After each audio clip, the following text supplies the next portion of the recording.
La vieille horloge du salon de grand-père Bernard égrenait les secondes avec une solennité qui alourdissait encore l'atmosphère.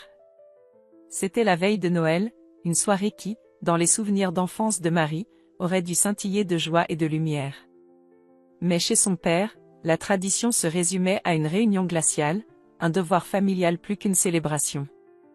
Marie serrait la main de sa fille de 7 ans, Clara, dont les grands yeux curieux absorbaient l'attention palpable. Assise sur le bord élimé du canapé, Marie sentait le regard de son père, Bernard, peser sur elle, un regard froid, dénué de toute affection. Sa sœur, Sylvie, trônait dans le fauteuil d'accent grave côté, un sourire en coin qui ne présageait rien de bon. Alors, Clara, la voix de Bernard rompit le silence, aussi tranchante qu'un éclat de verre. « Grand-père a un cadeau pour toi. » Un frisson d'espoir parcourut Clara. Elle s'avança timidement. Bernard lui tendit une grande boîte, emballée d'un papier doré un peu froissé. Les doigts de Clara tremblèrent d'excitation en déchirant l'emballage. Marie retint son souffle, priant pour un instant de normalité, un geste de tendresse. Le couvercle soulevé, le visage de Clara se figea.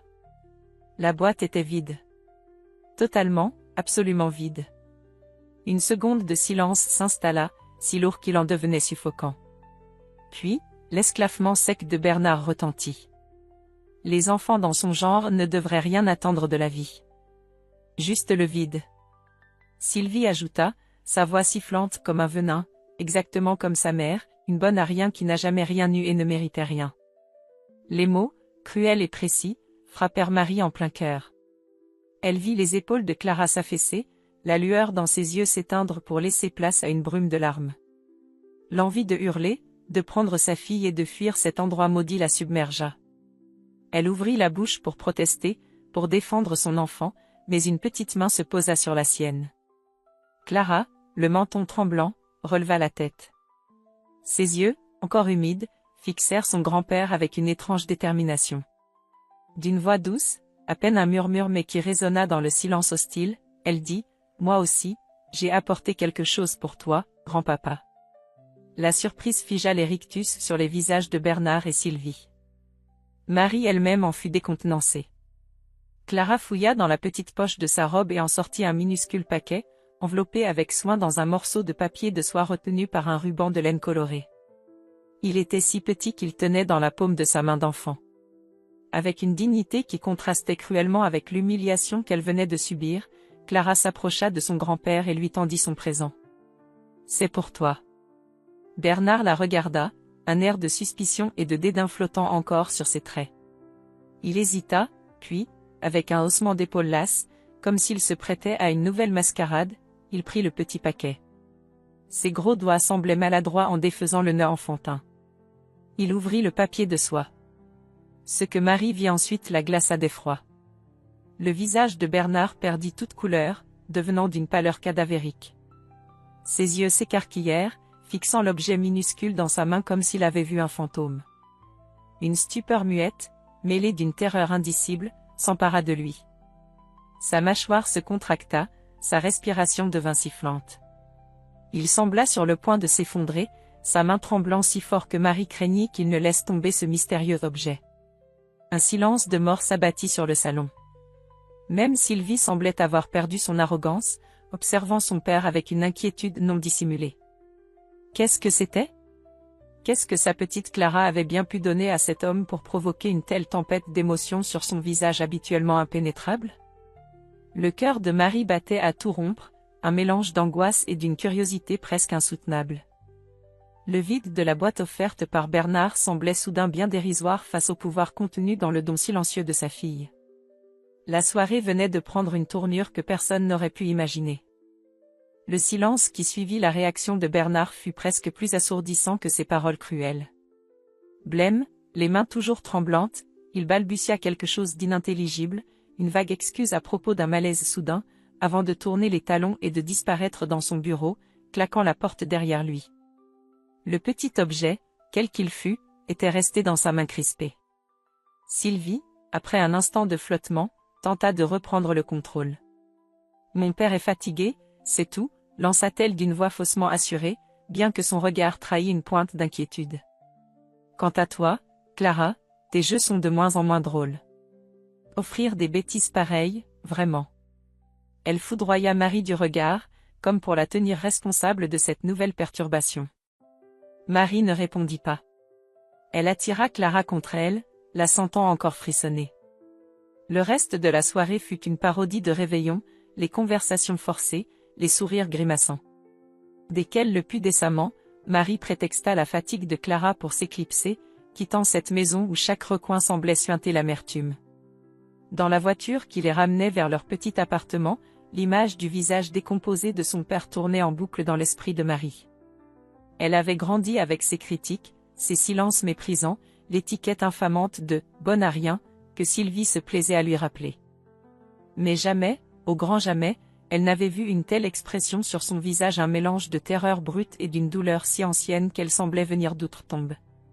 Qu'est-ce qui pouvait bien terrasser ainsi un homme comme Bernard, si dur, si inflexible? Maman? La petite voix de Clara l'attira de ses pensées. Oui, mon trésor? Grand-père, il n'a pas aimé mon cadeau? Marie gara la voiture le long du trottoir, sous la lumière faiblarde d'un lampadaire. Elle se tourna vers sa fille, caressant sa joue. Je ne sais pas, ma chérie. Je crois qu'il a été très surpris.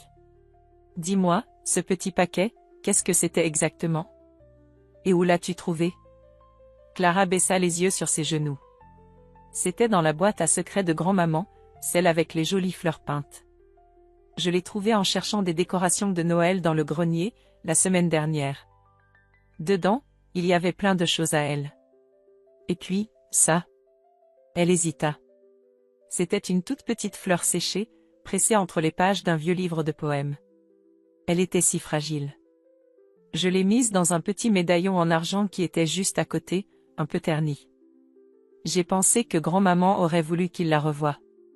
Elle avait l'air triste, cette fleur, toute seule dans le livre.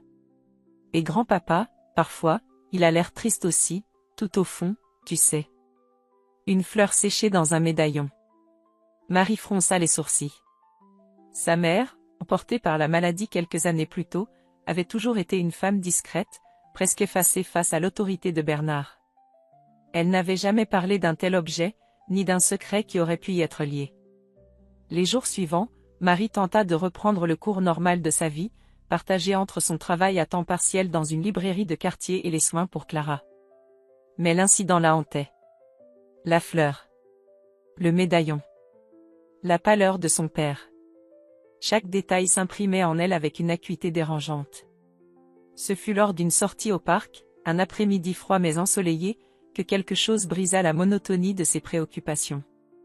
Clara jouait près du kiosque à musique des airs, ramassant des marrons d'automne, lorsque son ballon s'échappa et roula vers un homme assis sur un banc, un carnet de croquis sur les genoux. L'homme, d'une trentaine d'années, leva les yeux, un sourire doux éclairant son visage au trait fin. Il attrapa le ballon avec aisance et le tendit à Clara qui s'approchait timidement. « Voilà pour toi, demoiselle, dit-il d'une voix chaude. Marie s'approcha. « Merci beaucoup, monsieur. » Victor, se présenta-t-il simplement, son regard amical croisant le sien. « Et ce n'est rien. C'est un plaisir d'aider une artiste en herbe à récupérer son matériel. » Il fit un clin d'œil à Clara, qui rougit de plaisir. Ils échangèrent quelques banalités sur le temps, la beauté du parc en automne. Marie fut surprise par la facilité de la conversation, par l'absence de jugement dans le regard de cet inconnu. C'était si différent de l'atmosphère pesante de sa famille. Lorsque Victor se leva pour partir, lui souhaitant une bonne journée, Marie ressentit une pointe de regret. Une brève rencontre, mais qui laissait une trace de chaleur inattendue. Cette nuit-là, cependant, l'image de son père revint la hanter. Le visage de Victor s'estompa, remplacé par celui, livide, de Bernard. La fleur séchée. Pourquoi une simple fleur pouvait-elle détenir un tel pouvoir? Une nouvelle résolution commençait à germer en Marie. Elle devait comprendre. Pour sa mère, dont elle réalisait qu'elle ne savait peut-être pas tout. Pour Clara, pour la protéger des ombres du passé. Et peut-être un peu, aussi, pour elle-même. La résolution de Marie, née d'une nuit d'insomnie et du visage hanté de son père, se solidifia avec le lever du jour. Dès que Clara fut partie pour l'école, elle ressortit la « boîte à secrets » de sa mère. L'objet lui-même, une simple boîte en bois peinte de motifs floraux un peu passés, lui serra le cœur. Combien de fois sa mère l'avait-elle ouverte, y déposant ou y cherchant quelques fragments de sa vie intérieure, si discrète? Marie plongea ses mains avec une douceur presque religieuse dans les souvenirs épars, quelques photographies aux couleurs fanées où elle peinait à reconnaître les visages de ses parents plus jeunes, des lettres de félicitations pour sa naissance, un bracelet d'enfant, le parfum vague et poudré du passé. Elle cherchait un indice, une mention de cette fleur séchée, du médaillon, une explication à la tempête qu'ils avaient soulevée. Mais les heures passaient, et la boîte ne livrait que des fragments d'une vie simple, sans drame apparent. Une légère frustration commençait à poindre, mais la détermination de Marie restait intacte, nourrie par l'intuition que la clé se trouvait quelque part ici. Quelques jours plus tard, en allant chercher Clara à l'école, elle croisa de nouveau Victor. Il attendait, lui aussi, devant le portail, son carnet de croquis sous le bras. Un sourire illumina son visage en les apercevant. « Bonjour Marie, bonjour Clara. Le hasard fait bien les choses. » Clara, plus en confiance, lui raconta avec enthousiasme sa journée, tandis que Marie se sentait étrangement apaisée par sa présence. Victor avait cette faculté de l'écouter vraiment, ses yeux noisettes reflétant une attention sincère. « Vous semblez soucieuse ces temps-ci » remarqua-t-il doucement, alors que Clara s'était jointe à un groupe d'enfants. Marie hésita. « Des histoires de famille » finit-elle par dire, vague. « Des choses du passé qui refont surface. » Le passé a parfois une drôle de façon de nous rattraper, commenta Victor. Mais il peut aussi nous éclairer. J'espère que vous trouverez les réponses que vous cherchez. Ces mots, simples, étaient dépourvus de curiosité malsaine, juste empreints d'une empathie qui toucha Marie. Elle se surprit à lui sourire, un vrai sourire, le premier depuis longtemps. Cette nouvelle assurance, cette lueur de détermination dans le regard de Marie, n'échappa pas à Sylvie. Lors d'un appel téléphonique bref et tendu, où Marie tentait, sans grand espoir, de prendre des nouvelles de son père, sa sœur l'accueillit à froid. « À quoi tu joues, Marie ?» siffla Sylvie. « Tu crois que je ne vois pas ton manège? Tu fouines, tu remues la boue. Laisse donc mon père tranquille. Certaines portes doivent rester fermées. Je cherche juste à comprendre, Sylvie. Pour maman, pour... » Maman n'est plus là, la coupa brutalement sa sœur. Et ce n'est pas en déterrant de vieilles histoires que tu vas te rendre intéressante. Tu ne fais que causer du tort. Reste à ta place de bonne à rien. La communication fut coupée net, laissant Marie avec un goût amer dans la bouche, mais aussi une conviction renforcée, Sylvie avait peur. Et si Sylvie avait peur, c'est qu'il y avait réellement quelque chose à cacher. Piquée au vif par les paroles de sa sœur, Marie retourna à la boîte de sa mère avec une ardeur nouvelle. Elle examina chaque objet, chaque papier, avec une minutie accrue. Et c'est alors, dissimulé au fond d'une enveloppe jaunie contenant de vieilles factures, qu'elle le trouva. Un petit carnet à la couverture de moleskine usée. Le journal intime de sa mère. Le cœur battant, Marie l'ouvrit. L'écriture était fine, appliquée. La plupart des entrées étaient des observations du quotidien, des pensées simples. Puis, une page attira son attention. Une date, vieille de plus de 30 ans. Bernard est rentré tard ce soir. Encore cette humeur sombre qui le ronge depuis des semaines. J'ai retrouvé par hasard, en rangeant ses affaires d'étudiant, cette petite gentiane bleue du lac qu'il gardait autrefois comme un trésor. Elle était cachée dans son vieux portefeuille. J'ai cru qu'il l'avait oubliée. En la voyant, son visage s'est fermé, comme si je venais de toucher une plaie vive. Il me l'a arrachée des mains, le regard dur. Il y a tant de tristesse en lui, un chagrin qui date d'avant moi, d'avant que tout ne change pour lui. Ce choix qu'il a dû faire. Parfois, je me demande si notre vie n'est pas construite sur les ruines de cet amour sacrifié. Je l'ai remise dans son portefeuille sans qu'il le sache. C'est son secret, sa douleur. Mais elle est si belle, cette petite fleur, témoin silencieux d'un bonheur perdu. Marie relut le passage plusieurs fois, le souffle coupé. Une gentiane bleue. L'amour de sa jeunesse. Un choix. Un sacrifice. Sa mère avait su. Elle avait vu la douleur de Bernard, cette douleur qu'il masquait sous des dehors autoritaires et cruels. L'objet que Clara avait offert n'était donc pas un simple souvenir anodin. C'était une relique, la clé d'une histoire dont Marie ignorait tout, une histoire qui avait façonné l'homme qu'était devenu son père, par ricochet, toute leur famille. La « bonne à rien » avait, encore une fois, été bien plus perspicace et sensible qu'on ne le lui avait jamais accordé. Une tristesse immense pour sa mère et une curiosité brûlante pour ce passé secret envahir Marie. Le voile venait à peine de se soulever. Le carnet de sa mère entre les mains, Marie se sentait comme une archéologue découvrant les vestiges d'une civilisation oubliée, celle des sentiments enfouis de son propre père. La gentiane bleue du lac, l'amour sacrifié, le choix qu'il a dû faire. Ces mots, écrits par la main de sa mère, résonnaient en elle, esquissant le portrait d'un Bernard qu'elle n'avait jamais connu, un jeune homme capable d'une passion si profonde que sa perte l'avait transformé en l'ombre amère qu'il était devenu. Elle passa des heures à relire les quelques lignes, cherchant d'autres indices. Elle ressortit de vieilles photographies de son père jeune, espérant y déceler une trace de cette joie perdue, une silhouette féminine à ses côtés près d'un lac. Mais les photos de cette époque étaient rares, comme si cette partie de sa vie avait été volontairement effacée. Le nom de cette femme restait une énigme, un fantôme sans visage. Les pressions familiales ou sociales de l'époque, comme l'avait subodoré sa mère? Était-ce une histoire d'amour jugée inappropriée, une de ces idylles brisées sur l'autel des conventions? Progressivement, la colère que Marie avait toujours ressentie envers son père commençait à se teinter d'une émotion nouvelle, plus complexe, une sorte de pitié douloureuse. Sa cruauté, ses paroles blessantes, ce masque de froideur, n'était-il qu'une armure forgée au fil des ans pour protéger une blessure jamais cicatrisée? Cela n'excusait en rien les souffrances qu'il avait infligées, à sa mère, à elle, à Clara. Mais l'idée que lui aussi avait été une victime, d'abord de son propre passé puis de sa propre amertume, ouvrait une brèche dans le mur de ressentiment de Marie. Lors de sa rencontre suivante avec Victor, au petit marché bio où il tenait parfois un stand avec ses croquis de la ville, Marie se sentit suffisamment en confiance pour se livrer davantage. Autour d'un café chaud, tandis que Clara s'émerveillait devant un étal de jouets en bois, elle lui raconta ses découvertes, le journal de sa mère, la fleur, l'histoire d'amour brisée de son père. Victor l'écouta avec cette attention calme qui le caractérisait, sans l'interrompre, son regard bienveillant posé sur elle. « C'est une lourde histoire que vous portez, Marie, dit-il finalement. Et celle de votre mère aussi, qui a perçu tant de choses en silence. Il faut du courage pour affronter les secrets de famille. » « Je ne sais pas si c'est du courage ou de la folie, » répondit Marie avec un sourire triste.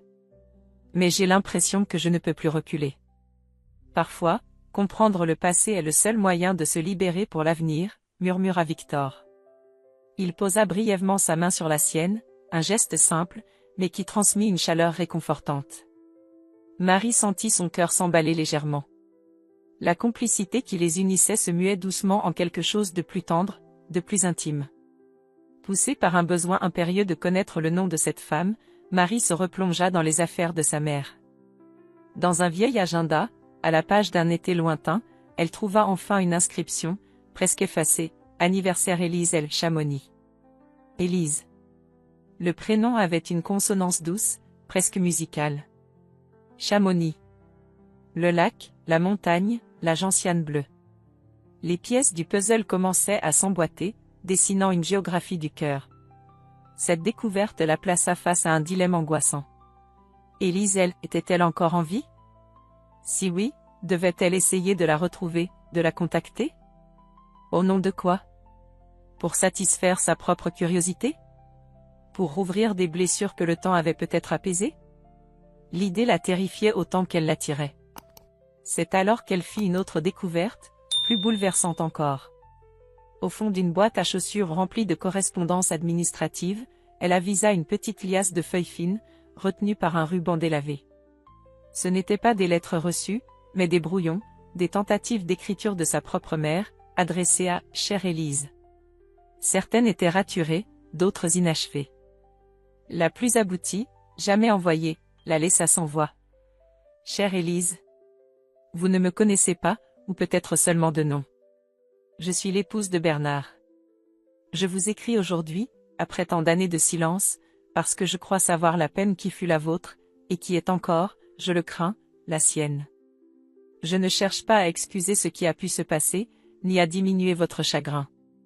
Mais je vois Bernard s'éteindre un peu plus chaque jour, emmuré dans un regret que je devine immense. Cette fleur, votre gentiane, il la garde encore. Peut-être qu'un jour, la paix pourrait trouver un chemin jusqu'à vos cœurs. Je ne sais si cette lettre vous parviendra jamais, ni même si j'aurai le courage de la poster. Mais sachez qu'une autre femme pense à votre histoire avec une profonde tristesse et un immense respect. Marie serra la lettre contre sa poitrine, les larmes aux yeux. Sa mère. Sa douce mère si effacée n'avait pas été qu'une simple spectatrice des tourments de Bernard.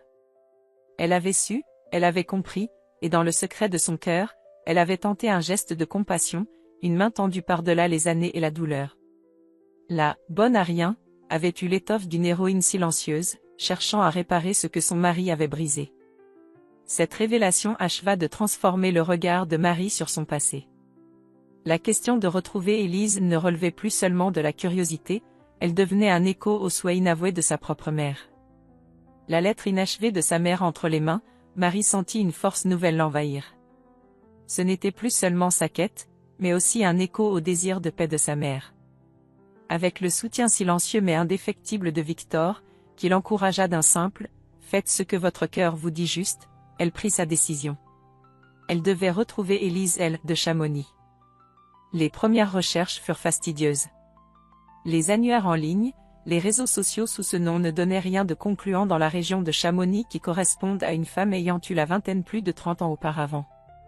Marie faillit abandonner, se disant que le temps avait dû effacer toutes les traces. Puis, une idée lui vint, les artistes locaux, les artisans. Si Élise aimait les fleurs, la montagne, peut-être avait-elle un lien avec ce monde. Elle éplucha les sites des petites galeries d'art de la région, les associations culturelles. Et là, sur la page d'une exposition passée consacrée aux aquarelles alpestres, un nom attira son attention, Élise Lambert. Une courte biographie mentionnait son amour pour la flore alpine, et une photo la montrait, une femme d'une 60aine d'années, le regard doux, un léger sourire aux lèvres, posant devant un paysage de montagne qui rappelait étrangement les descriptions des poèmes que sa mère avait conservés. Le cœur battant, Marie trouva un numéro de téléphone associé à la galerie qu'il avait exposée. Après quelques explications hésitantes à une employée compréhensive, elle obtint, non sans difficulté, l'adresse mail personnelle d'Élise Lambert, avec la promesse de ne l'utiliser qu'avec la plus grande discrétion.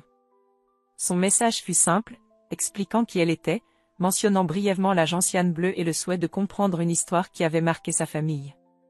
La réponse arriva 2 jours plus tard, concise mais ouverte. « Madame, votre message m'a troublée. Si vous le souhaitez, je serai à Chamonix le week-end prochain. Nous pourrions nous rencontrer. » Le voyage jusqu'à Chamonix fut pour Marie une sorte de pèlerinage. Elle rencontra Élise Lambert dans un petit salon de thé tranquille, à l'écart de l'agitation touristique. La femme qui l'accueillit avait la même douceur que sur la photo. Après un silence où les mots semblaient chercher leur chemin, Élise, encouragée par la sincérité palpable de Marie et la mention des lettres de sa mère, commença à parler. Sa voix, calme et posée, raconta l'histoire d'un amour de jeunesse, passionné et lumineux, avec un jeune homme nommé Bernard, étudiant brillant mais déjà prisonnier des attentes de sa famille bourgeoise. Elle décrivit leur randonnée secrète au bord du lac, la découverte de cette petite gentiane bleue, devenue leur symbole. Puis, la pression du père de Bernard, menaçant de le déshériter s'il ne rompait pas cette liaison avec une simple fille de la montagne, sans nom ni fortune. Bernard, jeune et influençable, avait fini par céder. La rupture fut brutale, silencieuse. Il n'a jamais eu le courage de me dire adieu en face, dit Élise, sans amertume apparente, juste une profonde tristesse rétrospective. Il a disparu. J'ai attendu, puis j'ai compris. J'ai reconstruit ma vie, ici, avec mes montagnes et mes pinceaux. Mais une partie de moi est restée là-bas, près de ce lac. Marie écouta, bouleversée, les larmes coulant silencieusement. L'histoire d'Élise donnait chair aux intuitions de sa mère, à ses propres découvertes. Avant de se quitter, Élise lui confia une petite aquarelle représentant un bouquet de gentianes bleues. « Donnez-lui cela de ma part, si vous le jugez bon. Dites-lui que je lui souhaite la paix. » Forte de ce témoignage, de cette vérité enfin dévoilée, Marie retourna chez elle. La confrontation avec son père était inévitable. Elle choisit un dimanche après-midi. Sylvie était présente, comme toujours, gardienne sourcilleuse de la forteresse paternelle. « Papa, Sylvie, il faut que je vous parle de quelque chose d'important. » Bernard leva à peine les yeux de son journal. « Si c'est encore pour tes jérémiades. »« Non, » dit Marie, sa voix ferme malgré le tremblement de ses mains. « C'est à propos d'Élise Lambert. Et d'une gentiane bleue. » Le journal glissa des mains de Bernard. Son visage se figea. Sylvie ouvrit de grands yeux. « Qu'est-ce que tu racontes encore ?» lança cette dernière. « Élise qui ? Tu deviens folle. » Marie ignora sa sœur. Elle s'adressa à son père, posant l'aquarelle d'Élise sur la table basse. « J'ai rencontré Élise, papa. À Chamonix. Elle m'a raconté. Votre histoire. Le lac, la fleur, la pression de grand-père. Elle m'a demandé de te donner ça. Elle te souhaite la paix. » Puis, elle sortit la lettre inachevée de sa propre mère. « Et ça, c'est de maman. » Elle savait. Elle a toujours su ta peine. Bernard fixait l'aquarelle, puis la lettre, son visage passant par une gamme d'émotions terrifiantes, la stupeur, la colère, la panique, puis une détresse infinie. Sylvie tentait de protester, d'accuser Marie de mensonge, de manipulation. Mais soudain, un son rauque s'échappa de la gorge de Bernard. Un sanglot. Puis un autre. L'homme de fer, le patriarche inflexible, se brisa. Les larmes, retenues pendant des décennies, dévalèrent ses joues creusées. « C'est vrai ? Octatéil. Tout est vrai. Élise. Ma Élise. Je l'ai sacrifiée. J'ai été un lâche. Toute ma vie, j'ai payé pour ça. J'ai tout gâché. Votre mère, vous. » Les mots se bousculaient, incohérents, fragments d'une douleur trop longtemps contenue. Il cacha son visage dans ses mains, son corps secoué de spasmes. Sylvie le regardait, atterrée, comme si elle voyait son père pour la première fois.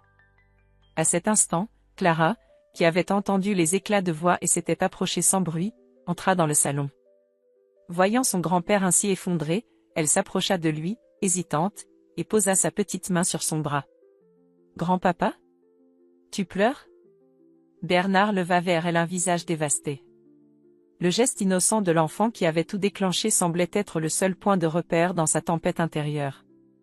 Le silence qui s'installa ensuite était lourd de toutes les paroles enfin libérées, des secrets éventés, d'un avenir familial désormais en lambeaux, mais peut-être, enfin, prêt à être reconstruit sur autre chose que des mensonges.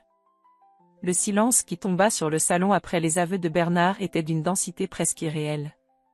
Clara, dans un geste d'une pureté désarmante, avait caressé la main de son grand-père avant que Marie, sentant l'atmosphère trop lourde pour sa fille, ne la guide doucement hors de la pièce, lui murmurant des mots rassurants.